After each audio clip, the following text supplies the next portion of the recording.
Assalamualaikum warahmatullahi wabarakatuh. Perkenalkan, saya Retsni Rizwani Konoras dari jurusan D3 Keperawatan Politekes Kemenkes Ternate semester 4A. Di sini saya akan menjelaskan prosedur pemeriksaan fisik terhadap status hidrasi anak. Yang pertama yaitu menghitung balance cairan. Dengan pengertian menghitung balance cairan seseorang harus diperhatikan berbagai faktor, di antaranya berat badan dan umur. Karena perhitungannya antara usia anak dengan dewasa berbeda, menghitung balance cairan pun harus diperhatikan mana yang termasuk kelompok intake cairan dan mana yang output cairan. Rumus balance cairan. Intake cairan atau cairan masuk sama dengan output atau cairan keluar tambah IWL atau insoluble water loss. Intake atau cairan masuk mulai dari cairan infus, minum, kandungan cairan dalam makanan pasien, volume obat-obatan termasuk obat suntik, obat yang di drip, albumin, dan lain-lain. Output atau cairan keluar, urin dalam 24 jam. Jika pasien dipasang kateter, maka hitung dalam ukuran di Eurobag. Jika tidak terpasang, maka pasien harus menampung urinnya sendiri. Biasanya ditampung di botol air mineral dengan ukuran 1,5 liter, kemudian feses. IWL atau insoluble water loss, jumlah cairan keluarnya tidak disadari dan sulit dihitung, yaitu jumlah keringat, uap hawa nafa.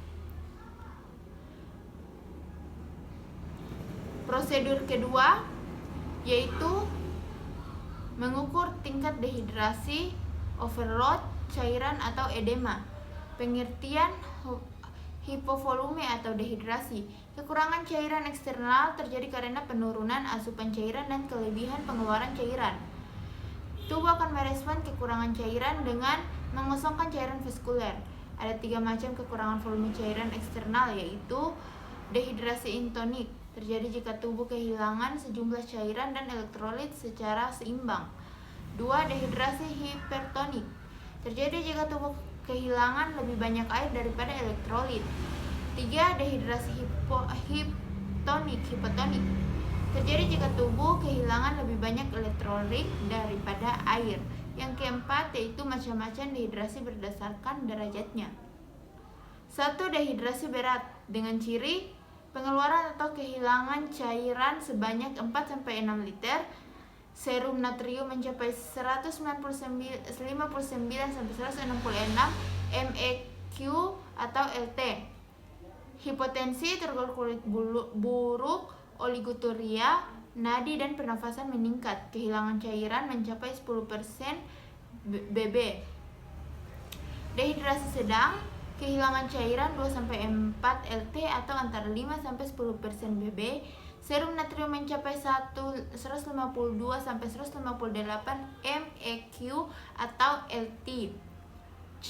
Mata cekung. Dehidrasi ringan dengan ciri kehilangan cairan mencapai 5% BB atau 1,5-2 LT.